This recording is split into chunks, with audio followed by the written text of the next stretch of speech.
नमस्कार दोस्तों, मेरा नाम है विमल सिंह। बालाजी स्टडी अड्डा में आपका स्वागत है।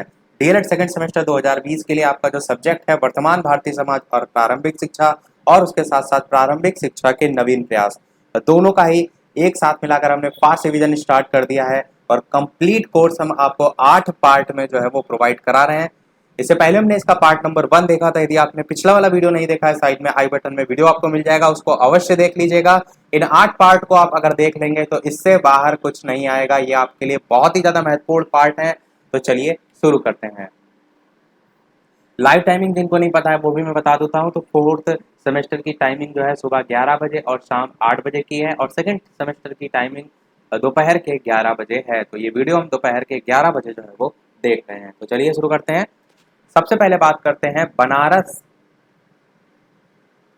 संस्कृत कॉलेज।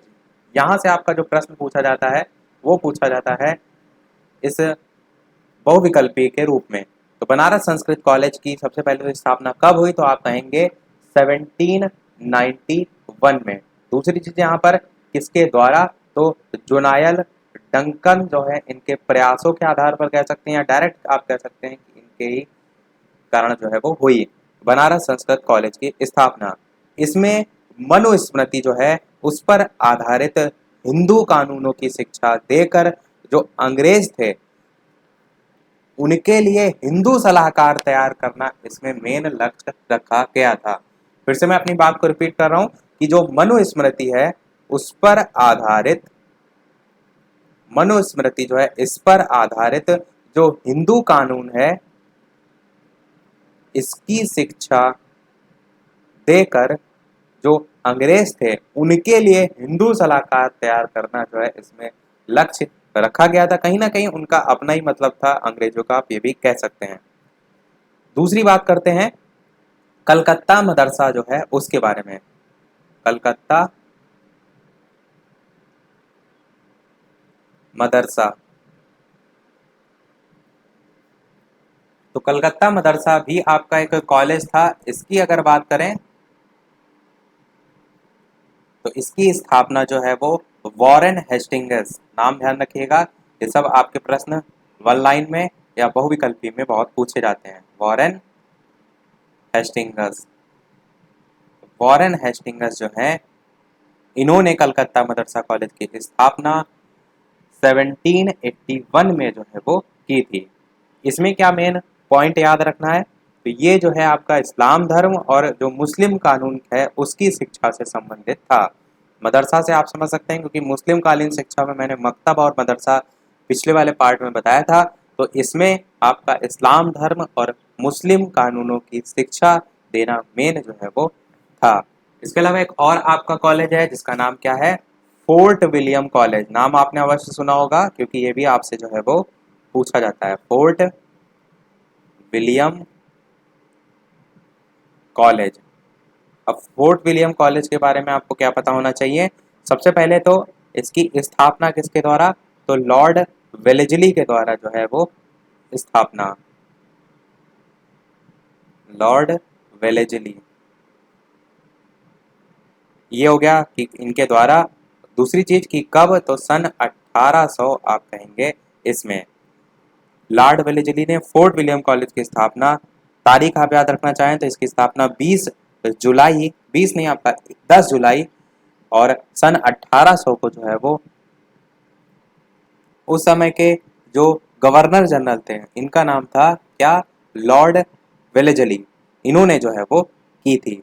और इस संस्था के द्वारा आपका संस्कृत, अरबी, फारसी, बांग्ला, हिंदी, उर्दू आदि के जो हजारों पुस्तकें थी जिनका ट्रांसलेशन या अनुवाद जो है वो किया गया था।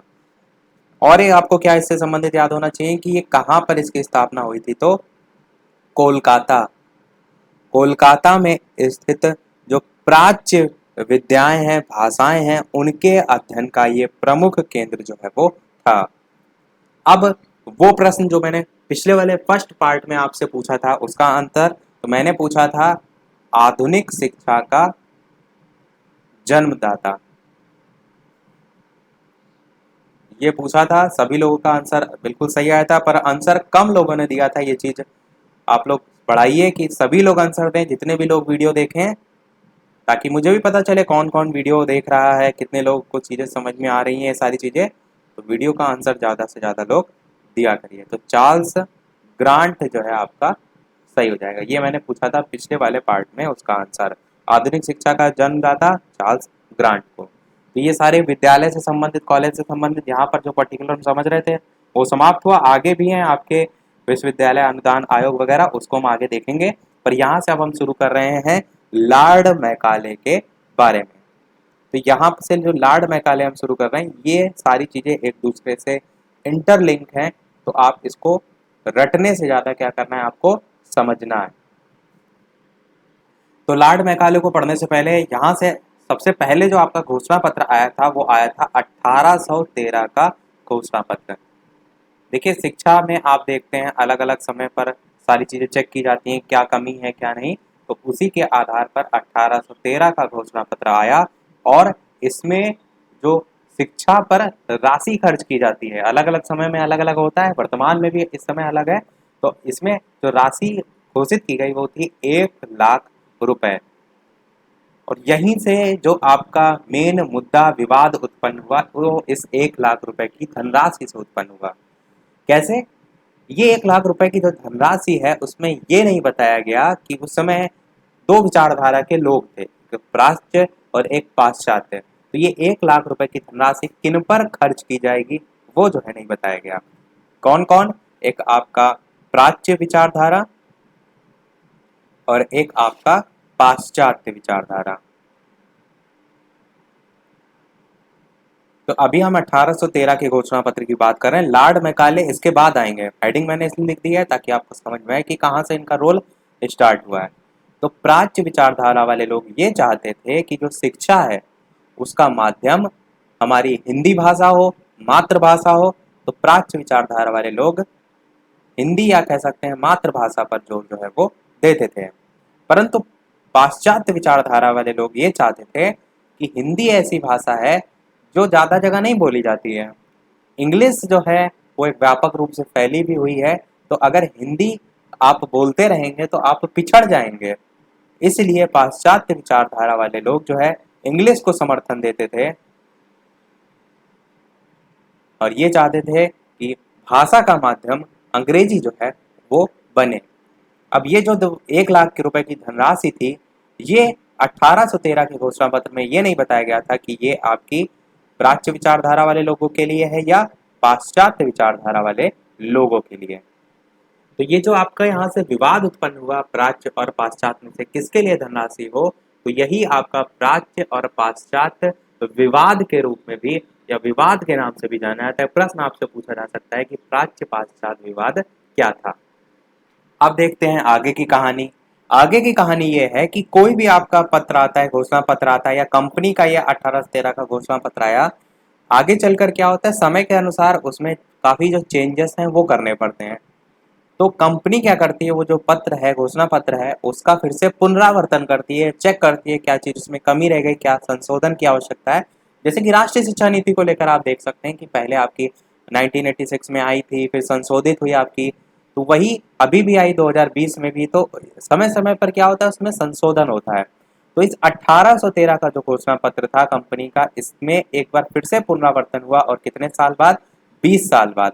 तो एक प्रश्न ये भी पूछा जाता है कि जो पुनरावर्तन है वो कितने साल बाद जो भी आज्ञा पत्र है कंपनी का होता है, तो आप कहेंगे 20 साल बाद। तो 1813 में 20 साल जोड़ेंगे तो आपका 1833 जो है यहाँ पर आ जाएगा। यानी कि 1833 में फिर से आप की सारी चीजें उस घोषणा पत्र की चेक की गई, क्या उसमें कमियां हैं। इस 1 लाख रुपए की धनराशि को भी देखा गया कि इसमें क्या सुधार किया जाना चाहिए। फिर हम बात करेंगे अब 1833 जो है इसके घोषणा पत्र की।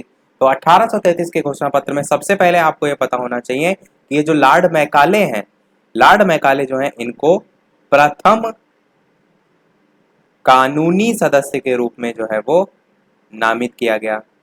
प्रथम कानूनी सदस्य के रूप में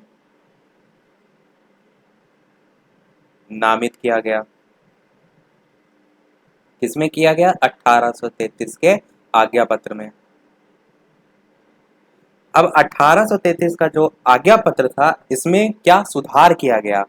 तो सुधार ये सबसे बड़ा सुधार हुआ था कि ये जो 1 लाख रुपए की धनराशि थी इसे इस 1833 में बढ़ाकर 10 लाख रुपए जो है वो कर दिया गया, क्योंकि कम भी थी, विवाद भी उत्पन्न हो रहा था। तो ऐसा सोचा गया कि जो ये धनराशि है इसको बढ़ा दिया जाए, जिससे क्या होगा, प्राच्य पाश्चात्य विवाद जो है उसमें कहीं ना कहीं कमी आएगी, क्योंकि उनके लिए धनराशि निश्चित कर दी जा रही है। परंतु 10 लाख रुपए धनराशि बढ़ाने के बावजूद भी क्या हुआ, ये जो विवाद चल रहा था प्राच्य पाश्चात्य वाला वो समाप्त नहीं हुआ। फिर आपका क्या हुआ, आप कहेंगे कि 10 लाख रुपए की धनराशि बढ़ाने के बावजूद भी प्राच्य पाश्चात्य विवाद नहीं समाप्त हुआ। फिर 1833 के बाद आएंगे लॉर्ड मैकाले के घोषणा पत्र पर। तो उस समय के जो गवर्नर जनरल थे जिनका नाम क्या था, उनका नाम लॉर्ड विलियम बेंटिक था। तो लॉर्ड विलियम बेंटिक ने क्या किया, जो लॉर्ड मैकाले थे इनके जो शिक्षा समिति था उसका सभापति नियुक्त किया, और ये जो विवाद आपका प्राच्य पाश्चात्य था इसको सुलझाने के लिए कानूनी सलाह देने का अनुरोध किया। आप पूरी कहानी को जोड़ कर रखिएगा, तभी आपको समझ में भी आएगा और आप आसानी से कोई भी प्रश्न कहीं से भी आएगा आसानी से लिख लेंगे। कानूनी सलाह देने का अनुरोध किया। अभी तक हमने जो सारी चीजें दिखी हैं यहीं पर सब लिखी हैं, अब इनको मैं सब डिलीट कर रहा हूँ। और अनुरोध करने के बाद, यानी कि लॉर्ड विलियम बेंटिक ने मैकाले को अनुरोध किया, तो लॉर्ड मैकाले ने क्या किया, जो पहले घोषणा पत्र आया था 1813 में, इन सभी की जांच की और इसकी धारा 48, 1813 का जो घोषणा पत्र था जिसमें जो 1 लाख रुपए की धनराशि थी, इसकी धारा 48 जो थी इसमें अंकित 1 लाख रुपए की जो धनराशि थी इसको व्यय करने की क्या विधि है उसको देखा, और फिर अपनी जो सलाह थी उसको अपने इन्होंने खुद के घोषणा पत्र में, जिसे हम लॉर्ड मैकाले का घोषणा पत्र के रूप में जानते हैं, उसमें प्रस्तुत किया। तो सारी चीजें रफ करके क्या लिखते हैं, लॉर्ड मैकाले का घोषणा पत्र। यहाँ से एक ना एक प्रश्न आपका लघु, अति लघु कहीं भी पूछा अवश्य जाएगा, तो आपको एकदम ये सारी चीजें पता होना चाहिए ताकि आप आसानी से लिख सकें। और वीडियो पसंद आ रहा हो तो वीडियो को सभी लोग लाइक अवश्य कर दीजिए, आप ही के लिए यहाँ पर मेहनत की जा रही है, आपका एक लाइक तो बनता ही है। सारी चीजें मैं आपको इतनी सरल तरीके से बता रहा हूँ कि जब आप यही पढ़ेंगे जाकर किताबों में तो आपको समझ ही नहीं आएगा क्या सब चीजें खिचड़ी लिखी हुई है। मैं आपको एक कहानी के रूप में बता रहा हूँ ताकि आप सुन के जाएं, पेपर से 4 दिन पहले भी अगर ये वीडियो आप देखते चले जाएंगे, पेपर वाले दिन देख के चले जाएंगे, सारे पेपर में कुछ भी कहीं से भी पूछा जाएगा आप आसानी से कर ले जाएंगे। तो मेरी मेहनत के लिए एक लाइक तो आपका बनता ही है। अब बात करते हैं लॉर्ड मैकाले के घोषणा पत्र की। सबसे पहले तो कब आया था, तो 2 फरवरी 1835। अब ये जो 2 फरवरी की तारीख है ये आपको 3 फरवरी भी लिखी देखने को मिलती है, 4 फरवरी भी लिखी देखने को मिलती है, और बहुत सी अधिक मात्रा में अगर आप देखेंगे किताबों में तो 2 फरवरी देखने को मिलती है। इसीलिए मैं यहाँ पर 2 फरवरी जो है वो लिख रहा हूँ। 2 फरवरी को लॉर्ड मैकाले का जो घोषणा पत्र आया उसको इन्होंने लॉर्ड विलियम बेंटिक को भेज दिया, क्योंकि लॉर्ड विलियम बेंटिक ने ही तो इनसे सुझाव मांगा था कि आप बताइए क्या सुझाव है। तो इन्होंने घोषणा पत्र के रूप में अपना जो है 2 फरवरी 1835 को लॉर्ड विलियम बेंटिक को भेज दिया। लॉर्ड मैकाले जो थे इनके बारे में कुछ कथन भी पूछे जाते हैं। पहला कथन तो आपको यही पूछा जाता है कि लॉर्ड मैकाले शिक्षा द्वारा भारत में ऐसे वर्ग का निर्माण करना चाहते थे जो, अगर बात करें रंग रूप में, तो आपका रंग रूप में तो भारतीय हो, परंतु अगर बात करें वेशभूषा या बातचीत आप कह सकते हैं या चिंतन कह सकते हैं, उसमें जो है वो अंग्रेज हो। तो ये कथन पूछ लिया जाता है कि किसके द्वारा कहा गया, तो आप कहेंगे लॉर्ड मैकाले के द्वारा कहा गया। अब लॉर्ड मैकाले ने अपने घोषणा पत्र में क्या कहा उसको आप पॉइंट वाइज सुनते चलिए। सबसे पहला पॉइंट हो जाएगा आपका कि जो धनराशि थी जो शिक्षा पर खर्च की जा रही थी वो व्यय करने के लिए सरकार पर किसी भी प्रकार का कोई प्रतिबंध जो है वो नहीं होगा, वो इस धनराशि को अपनी इच्छा अनुसार किसी भी प्रकार से व्यय कर सकती है। यह इनके पहला पॉइंट में आ जाएगा। दूसरा इन्होंने क्या किया, जो प्राच्य पाश्चात्य काफी विवाद चल रहा था, तो जो प्राच्य शिक्षालय बने हुए थे जहाँ पर प्राच्य संबंधित शिक्षा प्रदान की जाती है, प्राच्य शिक्षालयों का उन्मूलन या कह सकते हैं उनको नष्ट जो है वो नहीं किया जाएगा, ये आप कह सकते हैं इसमें एक मेन पॉइंट था, क्योंकि पाश्चात्य विचारधारा वाले लोग ऐसे थे कहीं ना कहीं जो आपके हाई क्वालिफाइड लोगों में आते हैं, तो उनकी बात ज़्यादा मानने का चांसेस रहते थे। प्राच्य शिक्षालय जो है या प्राच्य विचारधारा लोगों की वैल्यू उस समय थोड़ा सा कम थी, तो इसलिए प्राच्य शिक्षालयों का उन्मूलन नहीं किया जाएगा, ये एक मेन पॉइंट था। और पॉइंट आपका इसमें क्या था कि जो यूरोपीय साहित्य है और विज्ञान है उसका प्रचार करने के लिए धनराशि को व्यय किया जाएगा, और जो प्राच्य विद्या संबंधी पुस्तकें हैं उसके संबंध में इन्होंने कहा कि किसी भी प्रकार का मुद्रण या प्रकाशन जो है वो भविष्य में नहीं होगा। तो यहाँ पर थोड़ा सा यूरोपीय साहित्य को शामिल करने के लिए इन्होंने कहा। तो अगर एक लाइन में आप इनके घोषणा पत्र को डिफाइन करना चाहें तो आप क्या कह सकते हैं कि इन्होंने जो भारतीय साहित्य था इसको निरर्थक बताया था। भारतीय साहित्य को निरर्थक बताया कि अरे भारतीय साहित्य बेकार है, और अंग्रेजी जो है इसको अधिक समृद्ध जो है वो बताया था। ये कह सकते हैं इनके घोषणा पत्र का पूरा निचोड़ हो जाएगा। तो इन्होंने कुछ तो प्रयास किए प्राच्य पाश्चात्य विवाद को समाप्त करने के लिए, जैसे कि प्राच्य शिक्षालय जो उनका उन्मूलन नहीं किया जाएगा, और इन्होंने सोचा कि शायद इससे फर्क पड़े और प्राच्य पाश्चात्य विवाद समाप्त हो जाए। तो आप कहेंगे इससे भी समाप्त नहीं हुआ था, अंशतः समाप्त कह सकते हैं कि थोड़ा बहुत फर्क अवश्य पड़ा था कुछ इनके पॉइंट से, पर पूरी तरीके से लॉर्ड मैकाले के घोषणा पत्र से प्राच्य पाश्चात्य विवाद समाप्त नहीं हुआ था। अब प्रश्न ये उठता है तो फिर समाप्त कब हुआ? तो अब इसका नेक्स्ट पॉइंट है उसकी हम बात करते हैं। उसको देखने से पहले लॉर्ड मैकाले के घोषणा पत्र में कुछ दोष की भी बात कर लेते हैं, क्योंकि यहाँ से पूछे जाते हैं क्या इनमें कमियां थी। तो एक दो पॉइंट आपको मोटे मोटे पता होना चाहिए। पहला पॉइंट आप ये कह सकते हैं कि भारतीयों में कहीं ना कहीं फूट डालना, लड़ाई कराना का बीजारोपण का कार्य इन्होंने, जो लॉर्ड मैकाले का घोषणा पत्र है उसने किया था। तो दूसरे पॉइंट में आप ये कह सकते हैं कि भारतीय साहित्य और जो संस्कृति है उसकी पूरी तरीके से अवहेलना की गई थी। ये सब दोष हैं। तीसरा आप कह सकते हैं जो भारतीय धर्म है उसकी भी अवहेलना की गई थी। चौथा आप कह सकते हैं जो विदेशी सभ्यता थी उसको भारत पर थोपा गया था, क्योंकि भारत तो चाह नहीं रहा था कि आप पाश्चात्य शिक्षा को आगे बढ़ाएं, वो तो प्राच्य के चक्कर में था। पांचवा आप कहेंगे कि जो भारतीय भाषा है उनका अपमान किया गया था, क्योंकि इन्होंने यही कहा था कि जो अंग्रेजी है वही सर्वश्रेष्ठ है। छठा आप कह सकते हैं कि सबसे मेन पॉइंट दोष में आएगा कि भारत में ये ऐसा शिक्षित वर्ग तैयार करना चाहते थे जो अंग्रेजी शासन को मजबूती प्रदान करे। मतलब ये तो चाह रहे थे कि भारतीय पढ़े लिखे, पर किस लिए? खुद के मतलब के लिए, खुद का वो कहीं ना कहीं उसमें इनका लाभ जुड़ा हुआ था कि भारत में ऐसा शिक्षित वर्ग तैयार करना जो कि अंग्रेजी शासन को जो है वो मजबूती प्रदान करे। तो ये सब आपके दोष में आ जाएंगे। अब एक प्रश्न यहाँ से ये भी पूछा जाता है कि लॉर्ड मैकाले का घोषणा पत्र जो है उसको भारतीय शिक्षा का अग्रदूत क्यों माना जाता है? प्रश्न आपका आया था सन 2017 में। अब आपके मन में आएगा कि इतनी सभी कमियां थी तो फिर इसके फायदे क्या थे जो भारतीय शिक्षा का अग्रदूत के रूप में माना जाता है? तो कुछ आपको फायदे भी मैं गिनाता हूँ। पहला फायदा ये था, मैं सब इसी पेज पर लिख रहा हूँ। पहला फायदा ये था कि भारत के लिए विस्तृत जो ज्ञान है उसके लिए कह सकते हैं द्वार खुल गए थे, क्योंकि पहले भारत पर्टिकुलर उसी हिंदी तक ही सीमित था। जब बाहर से इंग्लिश आ रही है, इंग्लिश आप देखते हैं वर्ल्ड वाइड बोली जाती है, तो भारत से कोई बाहर भी जा रहा है तो उससे समस्या नहीं होगी। और बहुत से ऐसे साहित्य हैं जो अंग्रेजी में ही होते हैं, तो वो सभी ज्ञान के द्वार ही तो खुल रहे हैं, तो भारत के लिए विस्तृत ज्ञान के द्वार खुल गए।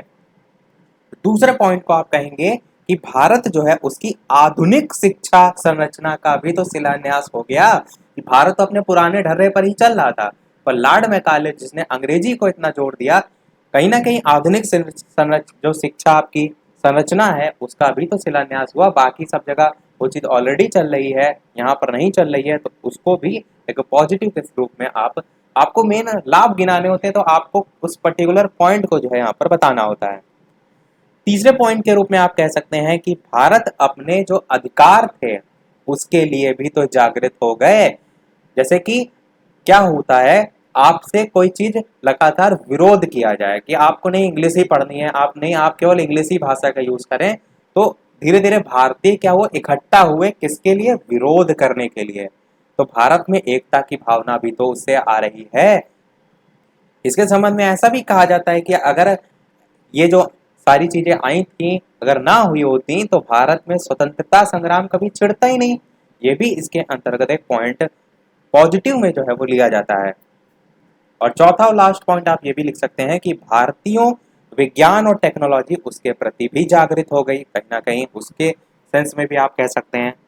और ये मैं फिर से कह रहा हूँ कि प्राच्य पाश्चात्य विवाद के संबंध में अगर आप लॉर्ड मैकाले के संबंध में आपसे पूछा जाए तो आप क्या कहेंगे कि जो इनका घोषणा पत्र था, सरकार की शिक्षा नीति को इन्होंने एक निश्चित दिशा तो प्रदान की, पर प्राच्य पाश्चात्य विवाद का अंत पूरी तरीके से नहीं हुआ।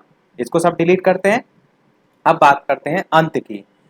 तो लॉर्ड विलियम बेंटिक अभी तक गवर्नर जनरल चल रहे थे, उसके बाद आए गवर्नर जनरल आपके Lord Auckland. Lord Auckland governor general आए और इन्होंने भारत के गवर्नर जनरल का पद जो है वो संभाला। लॉर्ड ऑकलैंड ने क्या किया, एक निर्णय लिया कि यदि प्राच्य जो शिक्षा है उस पर कुछ और धन को व्यय कर दिया जाए, किस पर, जो प्राच्य शिक्षा है उस पर अगर कुछ और धन को ऐड कर दिया जाए तो क्या होगा, जो प्राच्यवादी अपना लगातार आंदोलन कर रहे हैं वो स्थगित कर देंगे।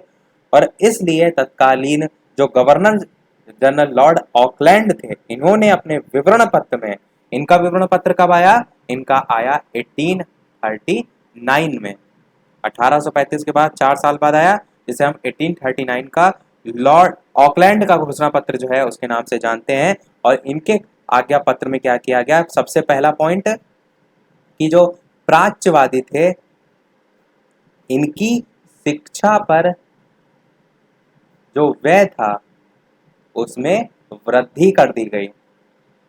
और दूसरी सबसे महत्वपूर्ण पॉइंट ये कि जो प्राच्य पाश्चात्य विवाद था, इसी वृद्धि के कारण वो पूरी तरीके से समाप्त हो गया। आपको समझ में आ गया होगा कि कैसे ये समाप्त हुआ।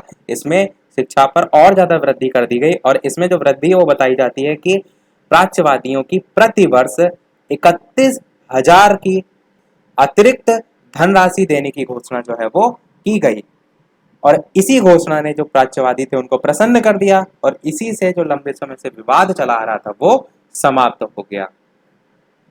इसमें एक पॉइंट भी इन्होंने कहा था कहीं ना कहीं प्राच्यवादियों को लुभाने के लिए कि जो आपकी संस्कृत भाषा है और जो अरबी भाषा है, इन दोनों भाषाओं पर जो भी व्यय किया जाता है वो करने के बाद जो पैसा रुपया बचेगा वो आपका अंग्रेजी शिक्षा पर जो है वो खर्च किया जाएगा। ये इस घोषणा पत्र में आया था। तो सारी चीजें इससे कंप्लीट हो गई। अब हमारा नेक्स्ट आएगा वुड का घोषणा पत्र। किसका, वुड का घोषणा पत्र। वुड का घोषणा पत्र को ही एक और नाम से हम जानते हैं और वो नाम क्या है, वुड डिस्पैच।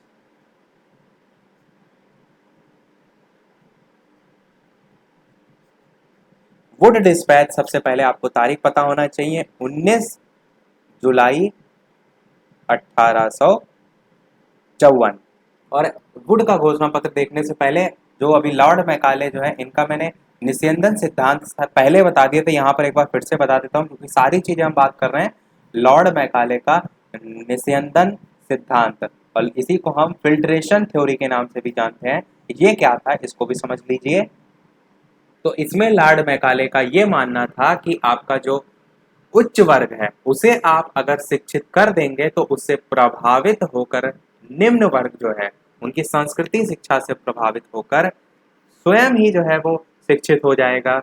ये लॉर्ड मैकाले के निस्यंदन या फिल्ट्रेशन थ्योरी के अंतर्गत है, या आपके दूसरे तरीके से भी इसे कह सकते हैं कि उच्च वर्ग से जो शिक्षा है वो छन छन कर निम्न वर्ग में जो है वो आती है। तो यहाँ से एक पॉइंट ये भी बन सकता है कि इन्होंने निम्न वर्ग को जो है उच्च वर्ग के लिए छोड़ दिया था। ये बहुविकल्पी में आपका इस पर बेस्ड एक प्रश्न प्रीवियस ईयर में पूछा जा चुका है। अब हम वापस से लौटते हैं अपना वुड के घोषणा पत्र पर। तो वुड के घोषणा पत्र में सबसे महत्वपूर्ण तो नाम और तारीख है ही है, और दूसरी चीज जो यहाँ पर बहुविकल्पी में सबसे ज्यादा पूछी जाती है वो ये कि शिक्षा का मैग्ना कार्टा जो है वो किसे कहा जाता है। शिक्षा का मैग्ना कार्टा, ये मैंने आपको जो बहुविकल्पी कराए थे उसमें सारी चीज़ें बताई थी। अगर आपको याद होगा, शिक्षा का मैग्ना कार्टा आप कहेंगे, वुड के घोषणा पत्र जो है इसको कहा जाता है। तो अब थोड़ा सा पीछे से इसको जोड़ते हैं सारी चीज़ों को। कैसे? सबसे पहले कंपनी का आज्ञा पत्र कब आया? 1813 में आया। अभी आपने पढ़ा। मैंने कहा कि हर 20 साल बाद कंपनी का जो पत्र होता है उसका आपका क्या होता है? पुनरावर्तन होता है, उसमें सारी चीजें चेक की जाती हैं। तो 1813 के बाद पुनरावर्तन हुआ तो आप पहुंचे 1833 में। अब 1833 में भी तो पुनरावर्तन होगा 20 साल के बाद? आप कहेंगे बिल्कुल होगा। तो 20 साल बाद अगर आप 1833 से देखेंगे तो आप पहुंचेंगे 1853 में। अब 1853 में जो पुनरावर्तन हुआ उसमें क्या कुछ परिणाम बदले गए? वही परिणाम ये 19 जुलाई 1854 में आपको देखने को मिला। जैसे कि हमने देखा था 1833 में आपकी सारी चीजें जो देखी गई उसका परिणाम आपको 1835 का जो लॉर्ड मैकाले का घोषणा पत्र था उसमें देखने को मिली। सेम वही चीज आपका वुड के घोषणा पत्र से संबंधित हो जाएगा। तो इसी की अगर आगे बात करें तो इसको आप आगे क्या कहेंगे कि जो सबसे पहले आपका संसदीय प्रवर समिति थी, संसदीय प्रवर समिति, इसने क्या किया? यहाँ पर आप देख रहे हैं 1853 में सारी चीजें हो रही हैं। तो इसने क्या किया? जो रिपोर्ट थी सबसे पहले सौंपी किसको? तो बोर्ड ऑफ कंट्रोल को सौंपी कि क्या क्या सारी चीजें वर्तमान में हैं। अब यही तो करते हैं, सबसे पहले चेक करते हैं क्या वर्तमान में स्थिति है, क्या उसको और आवश्यक है। तो संसदीय प्रवर समिति ने रिपोर्ट सौंपी बोर्ड ऑफ कंट्रोल को, और बोर्ड ऑफ कंट्रोल का जो अध्यक्ष था वो कौन था? वो थे आपके चार्ल्स वुड। Charles Wood. ये वुड वही हैं जिनके नाम पर वुड का घोषणा पत्र बना है। समझ रहे हैं आप? ये जो चार्ल्स वुड हैं ये वही हैं जिनका है वुड का घोषणा पत्र। तो चार्ल्स वुड जो हैं इन्होंने क्या किया? बोर्ड ऑफ कंट्रोल ने तो इनको दे दिया। उसके बाद क्या हुआ कि जो चार्ल्स वुड थे, अध्यक्ष थे बोर्ड ऑफ कंट्रोल के, इन्होंने सारी चीजें दी और एक पत्र था जो कि बोर्ड ऑफ कंट्रोल को दिया इन्होंने। फिर बोर्ड ऑफ कंट्रोल ने वो पत्र किसको दिया? वो पत्र जो है वो ब्रिटिश संसद को दिया, क्योंकि उस समय ब्रिटिश का राज था तो सारी चीजें वहीं से पास होती थी। तो ब्रिटिश संसद को इन्होंने फिर वही पत्र जो है वो दिया। क्या दिया? पत्र दिया। और ये जो पत्र था ये वही पत्र था जो वुड का घोषणा पत्र जो है वो था। समझ गए आप कि कैसे जो है आपका ये आया है। अब बात करते हैं इसके अंतर्गत क्या सारी चीजें आती हैं वो। तो सारी चीजें मैं रफ कर रहा हूँ। अब बात करते हैं वुड के घोषणा पत्र में सबसे पहला जो प्रश्न पूछा जाता है वो फिल्ट्रेशन थ्योरी यानी कि निस्यंदन सिद्धांत सिद्धांत से पूछा जाता है। निस्यंदन सिद्धांत जो है इसके विरुद्ध घोषणा पत्र के रूप में किस कई घोषणा पत्र को जाना जाता है, ये पूछा जाता है सबसे पहला प्रश्न। तो आप क्या कहेंगे? विरुद्ध घोषणा पत्र के रूप में जो आपका वुड का घोषणा पत्र है उसको जाना जाता है। निस्यंदन सिद्धांत के विरुद्ध घोषणा पत्र के रूप में वुड के घोषणा पत्र को जाना जाता है। रीजन इसका इसलिए है क्योंकि निस्यंदन सिद्धांत में मैंने बताया कि निम्न वर्ग के लोगों पर ध्यान नहीं दिया गया था, निम्न वर्ग के लोगों को उच्च वर्ग के लिए छोड़ दिया गया था। और बात करें अगर वुड के घोषणा पत्र की तो इसमें क्या किया था इन्होंने? जो जनसाधारण लोग थे उनको इन्होंने शामिल किया था अपने घोषणा पत्र में, तो उनका भी भला हो। तो इसीलिए कहा जाता है निस्यंदन सिद्धांत के विरुद्ध घोषणा पत्र। इतनी बात आप समझ गए। अब बात करते हैं शिक्षा के संबंध में।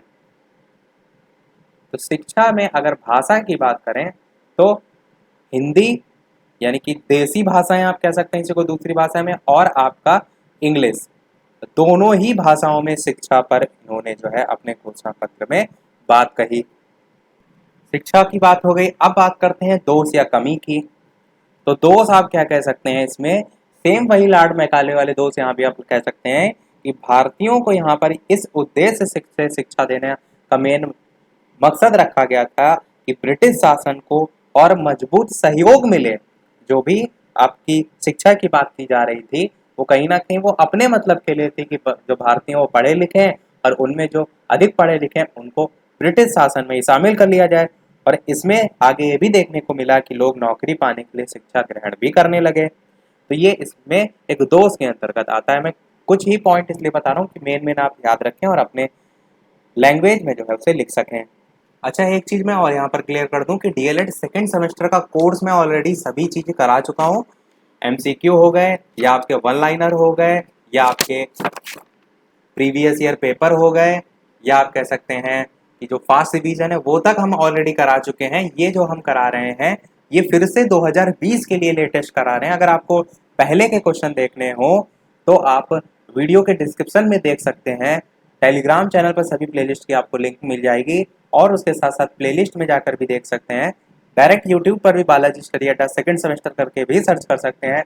और फिर भी यदि आपको ना मिले तो दो ऑप्शन है, कमेंट करके आप लिंक मांग सकते हैं सभी वीडियो की, और दूसरा ऑप्शन है कि फेसबुक पर आप मैसेज कर सकते हैं। बालाजी स्टडी अड्डा नेम से आईडी जो है वो बनी हुई है। कंटिन्यू करते हैं हम आगे इसके। और वीडियो को अभी तक आपने लाइक ना किया हो, इतनी सारी हम मेहनत कर रहे हैं आपके लिए, तो वीडियो पर एक लाइक तो आपको बनता ही है। और चैनल पर नए आए हो तो सब्सक्राइब करके भी अवश्य जुड़ जाइएगा। और जितने भी डीएलएड के सेकंड सेमेस्टर के छात्र हैं कृपया करके उनको शेयर अवश्य कर दीजिएगा, क्योंकि मैं ये चाहता हूं कि अधिक से अधिक लोग अधिक से अधिक अंक अर्जित करें, बैक किसी की भी ना आए। मेरा यही लक्ष्य है, इसीलिए मैं सारी चीज़ें आपको इतनी डिटेल में बता रहा हूँ। सारी चीज़ें इसलिए अपने लैंग्वेज में बता रहा हूँ कि हर व्यक्ति अच्छे से अच्छे अंक ला सके। तो वीडियो को शेयर अवश्य कर दीजिएगा अगर आप कर सकते हैं तो। दोस्त, मैंने बात कर लिया। अब इन्हीं के घोषणा पत्र से ही जो संबंधित है, दो सन वो आपको पता होना चाहिए। एक सन आपका 1856 है, जिसमें क्या हुआ था, प्रत्येक प्रांत में शिक्षा विभाग जो है वो खोले गए, शिक्षा विभाग। और इसी के एक साल बाद यानी कि 1857 में आपका मुंबई, चेन्नई, कोलकाता में विश्वविद्यालय जो है वो खोले गए। और साथ ही साथ जो अनुदान दिया जाता था उसमें वृद्धि करने को लेकर भी जो है वो बात की गई। यहाँ से एक प्रश्न ये भी पूछा जा सकता है इन्हीं के घोषणा पत्र से संबंधित कि उस समय राज्य का सर्वोच्च शिक्षा अधिकारी कौन होता था, तो उसे हम जन शिक्षा संचालक के नाम से जो है वो जानते हैं, जन शिक्षा संचालक। तो वुड का घोषणा पत्र आपका कंप्लीट हो गया। अब यहाँ के आज के इस पार्ट में भी नहीं रखते हैं, क्योंकि आधा घंटा का वीडियो आपका हो चुका है। वीडियो ज़्यादा मैं लेंथी इसलिए नहीं कर रहा हूँ ताकि आप थोड़ा थोड़ा करके डेली डेली याद करेंगे तो आपको आसानी से याद भी हो जाएगा। एक प्रश्न मैं आपसे भी पूछ रहा हूँ, जैसे कि सभी वीडियो में हम आपसे एक ना एक प्रश्न पूछते हैं। इस वीडियो का आपके लिए प्रश्न है जिसका आंसर आपको वीडियो के मेन कमेंट में टाइप करके बताना है। और लास्ट के 8th पार्ट तक हम पूरा कोर्स आपका दोनों ही सब्जेक्ट का कंप्लीट कर देंगे। उसके बाद अन्य सब्जेक्ट को भी हम स्टार्ट जो है वो करेंगे। तो हंटर कमीशन कब आया था ये आपको बताना है। ऑप्शन ए है आपका 1875, ऑप्शन बी है आपका 1882, ऑप्शन सी है आपका 1921, और ऑप्शन डी है आपका 1929। तो option A B C D में से कौन सा सही होगा?